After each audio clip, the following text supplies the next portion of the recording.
Last night we arrived here on the Sea of Galilee, and we are about to grab some breakfast, and then we're going to head to a couple sites this morning. This is one of my favorite places in all of Israel.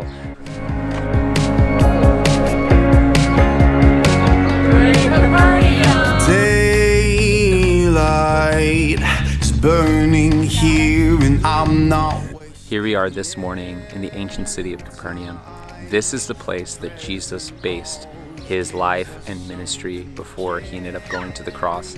This is where Peter and Andrew welcomed Jesus into their extended family, and it was from this place that Jesus would go out and heal the sick, cast out demons, and share the gospel everywhere that he went. We're going to take some time and see different parts of this area, different places where people were living. We're going to also check out St. Peter's Church, which is built over Peter's house.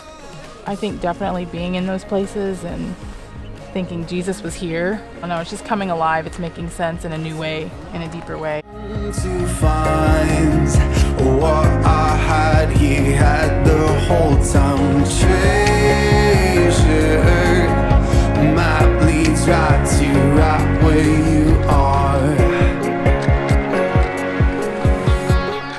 We are in Magdala, and this is where they believe there is a first century synagogue and town, and that they believe that Mary Magdalene used to live here.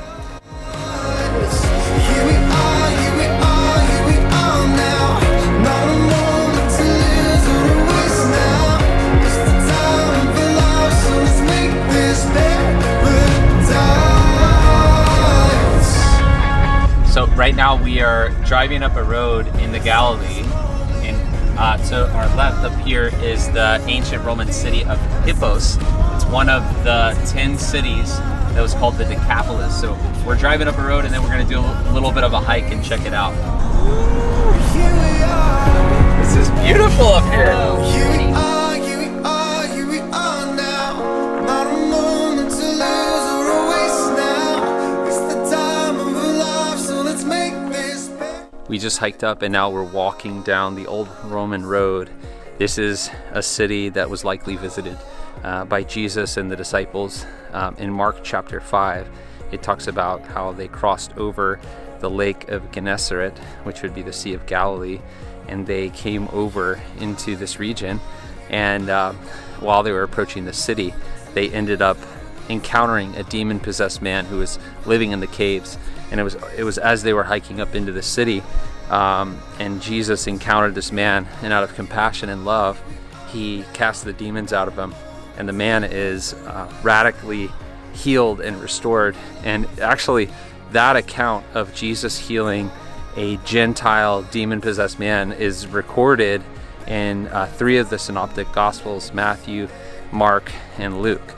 And so we even just know by that, this was a very significant moment in the time of the disciples as they were following Jesus, and they see him have such compassion and such love for this man who is demon-possessed living in the caves. One of the interesting things that happened is the man pleaded with Jesus to let him become a part of his spiritual family and begin to follow him. And Jesus said, "You don't need to come back with me. I want you to stay here, and I want you to go into the Decapolis, or into this region, to the 10 cities that are based up in this high place, and I want you to tell them all that I've done for you." And this man who was demon-possessed, living in caves, was looked down by all the people. Suddenly, he becomes one of the first evangelists in all of the New Testament.